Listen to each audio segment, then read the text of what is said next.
All right, what's going on, ladies and gentlemen? How is it going? I am Is There No One Else. In the video I'm bringing you today, we're going to do another Theory Crafted video. This one will be covering Stamina Warden for the Scalebreaker DLC. Now, as I said before, guys, Theory Crafted is a series on my channel where I post a video that I just think might work. I go through the combos, go through the stuff in my head, put it all together. Stats look kind of good, but I haven't actually tested it open world PvP. I kind of wanted to do this type of series because I thought it'd be fun to get feedback from the community on how to improve things. Maybe I'm missing something, yada yada yada, and then that way when we get to testing, we can shore up the weaknesses. And I think it'd be fun for theory crafters to chime in with with their own little tips and tricks for all these different builds. So that's what this is going to be. Obviously, I'm going to go through what I think is going to work, and then I'm going to go through where I think it'll succeed and where it could possibly fail in Scalebreaker. So with that being said, guys, let's dive into it. Consumable we're going to be using will be Artaeum Takeaway Broth. We do not have Artaeum on the PTS, so I'm just running Dubious Camera and Throne. Artaeum gives us health recovery, some max stamina and max health. It's mostly about the health recovery and stamina recovery for this build. Because healing took a little bit of a nerf in 5.1.4 for Scalebreaker, I think health recovery will be the best way to offset that. And so wearing a specific set that gives us health recovery and wearing a food or a drink that also gives us health recovery will help us offset some of the healing that we thought we were getting, and then they reduced for Scalebreaker. So that's kind of the thought here. As far as potions go, we're looking at the tri-stat potions. We will also be looking at lingering health if we need them. There are some very good lingering health pots out there. As far as our front bar weapon goes, guys, we're running the Master's Greatsword, Nirnhund. We will not need pen for this build, and I'll explain that in a minute here. If you guys have not seen the Master's Weapon, you get this in Vet Dragonstar. Increases the direct damage Cleave deals by 1,500 for each enemy in its cone, up to a maximum of 9,000 increased damage. Cleave actually hits pretty hard, and it's an AoE, and so if you're hitting a bunch of people, it hits even harder. And so it becomes a very, very powerful AoE skill. And so we will be utilizing that with the burst combinations that a Warden has in their disposal, and it should make for a very effective combo. We're also running 7th Legion on the back bar, guys. 7th Legion got a rework in the Scalebreaker DLC. 2-piece weapon damage, 3-piece health recovery, 4-piece weapon crit, all the same stuff. But now the 5-piece is when you cast an ability that increases your physical or spell resistance, you gain 350 weapon damage and 350 health recovery for 10 seconds. This effect can occur every 10 seconds. So if we activate our Major Warden Resolve buff, we start to glow this red. This is the 7th Legion proc. And so what this does is it gives us 350 health recovery and weapon damage for 10 seconds. I think this is going to be a very popular set for stamina builds next patch because, as I said, health recovery will kind of be the name of the game, and this gives us a good amount of health recovery and damage.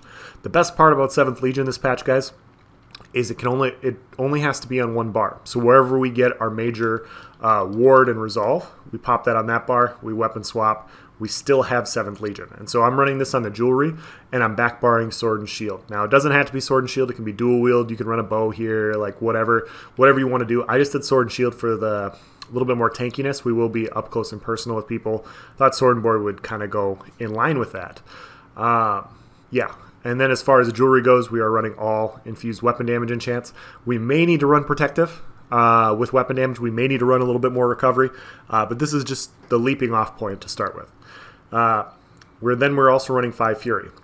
Now, I know you guys are looking at this build, and you're like, okay, you're literally running the meta for pre-Scalebreaker. Or are you going to get to anything interesting? I promise I will. These sets got reworked. A lot of people think that both these sets are going to be garbage or unusable, and that's just not true. So once again, we'll dive into Fury. Max health, stamina, weapon damage, and then when you take damage, your weapon damage is increased by 30 for 5 seconds, stacking up to 20 times. This effect can occur once every half second. Upon reaching 20 stacks, the duration is doubled but can no longer be refreshed. So instead of, it used to be 25 stacks, which was 750 weapon damage. It is now 600 weapon damage for the 5-piece set. And instead of it proccing off of critical damage, it is now off of any damage every half second. So in a dot-based meta, this will be proccing literally every half second when we're fighting outnumbered. Because it has 20 stacks and it can happen every half second, that means that it can happen for 10 seconds You basically build up stacks for 10 seconds, and then the final duration, it lasts for another 10. So 20 seconds before it gets refreshed, and then it goes back down to 0, and then it resets. Now, I've seen a lot of comments on my Discord. I've seen comments in the forum on posts, and people are basically saying, like, I'd rather run Hunting's Rage and I'd rather go with a flat damage set. I personally disagree with that, and I wanted to just kind of explain why. If we look at the 3 and the 4 piece, we have max stamina and weapon damage. We have 129 max weapon damage, 1096 max stamina. Hunting's Rage has 2 crit bonuses, or 1 crit. 2 crit bonuses, max stamina, and 299 weapon damage. And so when you look at this, the only difference between the 3 and the 4 piece from a flat damage perspective in Hunting's Rage is about 170 to 180 weapon damage. So for Fury to surpass Hunting's from a flat damage perspective, you need 6 stacks. So 6 stacks would give us 180 weapon damage, which would put us to 309, which would then give us a little bit more damage than Hunting's Rage. From flat damage, I'm not talking about crit. Hunting's would still be better in that perspective, but, as far as our base heals, our base damage goes, it would be the exact same. So for 3 seconds, at 3 seconds, from 0 to 3 seconds, Hunting's Rage is better. From 3 to 20, Fury is better. And so you have that really long uptime, and then literally once it resets, it comes off of you. For 3 seconds, you will underperform Hunting's Rage, and then you will surpass it. So I personally would go with Warrior's Fury. If you want to go with Hunting's Rage, that way you know what you're getting all the time. I understand. But that's why Fury is going to be good, in my opinion. It's every half second. It's not every second. So it only takes 10 seconds to get to the full stacks, and then it lasts for 10 seconds when you're at the cap. So it's going to be a very powerful set. Mag or Stam DKs fighting severely outnumbered on tankier builds aren't going to have the same uptime they used to. But when you're fighting a 1v2, 1v3, 1v4, you're going to have more uptime on the higher stacks because, you'll have people dotting you down, and, sometimes when they go on the defensive, you'll still have those procs up. So I think that'll be nice. Finally, we're running 2-piece Balorg. And the reason we're running Balorg is Balorg gives us the most burst damage for our combination. We're running weapon and spell damage for the 1-piece. And then 2-piece, when you use an ultimate ability, you gain weapon and spell damage for 10 seconds, equal twice the amount of the total ultimate consumed. So what this means, guys, is when we activate our ultimate, if we have 500 ultimate built up, we can have up to 1,000 weapon and spell damage. The 1,000 weapon and spell damage applies to the ultimate that we're casting, and for every skill afterwards for 10 seconds. Also to our heals and all of that. So this is going to give us a ton of burst for our burst combination. It also works really well with a Warden because, we have Shimmering Shield as a Stam Warden, which means that we have major heroism, a lot of ulti-gen. Balorg works really, really well in a Warden for building ultimate and providing burst. So this is the route we're going currently. Like I said, we may need to run Troll King. We may need to run Bloodspawn. Lose a little bit of burst there, but I don't think it's a big deal. I don't know for sure, obviously, but we're just going to look at the biggest max damage setup and then go from there. So that's the gear. As far as our character sheet goes, this is on our front bar. We have 1355 stamina recovery, 2988 stamina, 21k max health, which will be like 27, 28k in PvP. If we buff up, we're sitting at 1,000 health recovery with 1461 stamina recovery and 4471 weapon damage. Now, keep in mind, guys, this is before the Fury proc. We'll be over 5k weapon damage. We are also not showing the Artam takeaway buff, so we should be around 1,500 health recovery as well with this build. Now, the stamina recovery does look low, but we are running the Betty, and so that will offset some of what we have. We're running the Serpent Mundus, and we are an Orc. Orc, Redguard may be the way to go. I don't know for sure. Orc, Redguard, Imperial, Wood Elf, they're all going to be good choices. We went Orc because we went with the damage to start with. As far as skills go, guys, on our 2H bar, we got Reverse Slice for our Splash Execute. We have Turn Evil, which is the new Fighters Guild AOE Fear. Forward Momentum for our Snare Removal and ability to just move around. This also increased our stamina recovery by 10%, which is also nice, so it buffs us up a little bit there. Subterranean Assault, as you guys can see, we have a very, robust subterranean assault unbuffed. If we buff with our 7th Legion and look at it, we're at 16,000. We will be at around 18,000, 19,000 subterranean assaults with this build. And yeah, it's going to be pretty effective. And then Brawler, we're at 8,065. Fully buffed up, we're at 8,570. We should hit around 10k Brawlers with this build on a single target. So this is going to be a decent single target spammable. The more people we hit, the better this is going to be. And then finally, we were running Onslaught, guys. Onslaught is the new ultimate that, it's not new, but it's a reworked ultimate. 19,998 tooltip. Before Fury procs, we will be well over 20,000 when this procs. What this does is this attack ignores the target's resistance and grants you physical and spell penetration for your direct damage attacks equal to the amount ignored from the initial target for 12 seconds. And so, you strike at an enemy, and then you deal 19,998 physical damage. You deal this damage to all nearby enemies within a 5-meter radius. And so, it is no longer a single target ultimate. It is no longer, it's no longer a single target ultimate. It'll hit anybody in the area. So if I build up my ultimate here, and I just show you guys what happens when I slap my Onslaught, it will hit everybody in this area because it's a 5-meter radius. And so what we're going to have here, guys, is we're going to have a burst combination where Onslaught is ignoring all resistances. And so you're going to hit really hard with Onslaught, but what it also gives you is whatever target you hit, you get whatever resistances they have as penetration. And so if you hit a target with 30k resistances, you will then have 30k pen. This is why we are running Nirnhone Master's Greatsword.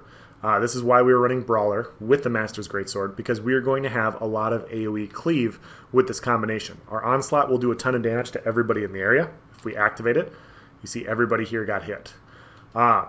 We will activate this before our Subterranean Assault goes off, and then we will start hitting with our Brawler. And so we should have, potentially, it depends on who we're hitting, but, we'll have 15k plus pen every single time. And so that's why we don't need to run Sharpen. That's why we don't need to run them all.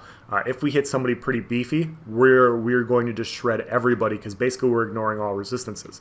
And so our Subterranean Assault, which is direct damage, will have 30k pen on top of it. And so this tooltip that you're seeing, where it's going to be over 19k, 20k with Balorg and all this other stuff, this is going to just melt faces. And so then you're also going to have over 10k Brawlers. With the Onslaught, this is going to be a very nasty burst combo. We also have Turn Evil, which will fear people. It's an AoE fear, so if you go up the stairs and you're about ready to drop and they come up the stairs after you, you fear the top of the stairs, you slap your Onslaught, your sub goes off, your Brawler goes off, and then you get to reverse slicing. Now, I don't know if reverse slice will be needed. We might just use Brawler. We'll just have to see how that goes. I threw Turn Evil on over Bird of Prey. Bird of Prey does give you minor berserk, increasing your damage done by 8%. Because this is a Fighter's Guild ability, you get 3%. And so we're only missing 5% off of our max. We also get minor protection, which we also get with another skill, but at the same time, it's nice having an AoE fear, in my opinion. Like, the AoE fear makes up for the lack of, 5% damage. But if you wanted to hit harder, if you're running with a buddy that already has it, you can slot this on and you will hit even harder than you did before. And so just kind of how you want to go about building it. As far as your back bar goes, Chanted Forest, this is going to be our ultimate, our survival ultimate. Shimmering Shield, this will give us our major heroism, which blocks incoming magic damage abilities and just gives us a shit ton of ulti-gen, which really helps with Balorg. Ice Fortress, this will give us our major and minor, our major ward and major resolve. It also procs 7th Legion. Bullnetch, not only is this, this is a great skill to slot on our bar because it increases our stamina recovery. 5376 stamina over 27 seconds. It's like 400 something. 400 to 500 stamina recovery. And so this is going to be a big part of our sustain. It is a very, very nice skill to have. Soothing Spores. This is why we can get away with forward momentum on this, because we will have a very nice tooltip for Soothing Spores. You see 9,000. We'll have over a 10k tooltip with Soothing Spores with this build. And Resolving Vigor. As far as our CP tree goes, 51 Warlord, 1 in a Siphoner, 37 Tenacity, 49 Mooncalf. We have 37 in a Healthy. We may put a few more points in here, guys. Like I said, with our TAM Takeaway Broth with 7th Legion, we will get a lot of health recovery, and so it will help to put points into this. 44 Shadow Ward, 51 in a Tumbling, 49 in a Blessed, 72 Master at Arms, 64 Mighty, 24 in a Piercing. You could take these out if you wanted and put more into Mighty and Precise Strikes. That's just kind of my thought. You might want a few for when you don't hit with your Onslaught. 72 Ironclad, 51 Resistant, 66 Thick Skinned, 37 Hardy, 37 LA Defender, and 7 into Quick Recovery. I think a lot of points in a Thick Skin will be the way to go next patch, but I don't know if this is overkill or not. Dots are crazy, so that's just kind of the route I'm looking at. Yeah, so that's a consumable, that's a gear. Why I think this will work, like I said, guys, this is going to... We have a pretty big tooltip on our Brawler. If we pop with our forward momentum, you will see that we have, like I said, 8,500 tooltip. We have 20,000 Onslaught with 16,000 sub. This is before 7th Legion procs. This is before our Fury procs. So we will have over 10k Brawler, 23k Onslaught, and this is 17k sub right now, so it'll be like 18, 19k, and that's before Balor. Like, we'll have potentially over a 20k sub with this build. We have good damage. Our sustain might not be where we want it to be. We have roughly, what is it, 2,000-ish. So it's not bad. I don't know why it's not working, but we have roughly 2,000-ish stamina recovery, so I think that'll be a decent spot. We have a good amount of health. Our resistances are okay. They might need to be a little bit higher. Like I said, we might need to run protective jewelry. But yeah, this will absolutely melt faces next patch with, like I said, with the combination. And so if we build up our Onslaught again, essentially the combination will be, we'll do our sub, turn evil, Onslaught, and then Cleave. And as you guys can see, Cleave gets a pretty huge buff from hitting more people. So if we look at it unbuffed here, we have 7359. Yep, 7359. If we go over here and we do the exact same thing, we are hitting the capped amount of people, 15,220. And so we have the potential to hit a lot of people very hard. Everything that we have is essentially AoE. We have AoE sub, we have AoE cleave, we have AoE ultimate with an AoE execute. So that's going to be the end of the build. I hope you guys, please provide, any criticism. As I said, I don't know if the recovery is going to be where we want it. I don't know if the healing is going to be where we want it. If the healing's not where we want it, we're going to have to adjust our gear, potentially skills, swap some stuff around. But I figure with lingering health pots, with the healing that Wardens already have, this should be a pretty good starting off point for, like a survivable AoE bomber. So let me know what you guys think. Let me know if you have any questions. Thank you for watching, guys. Have a nice day.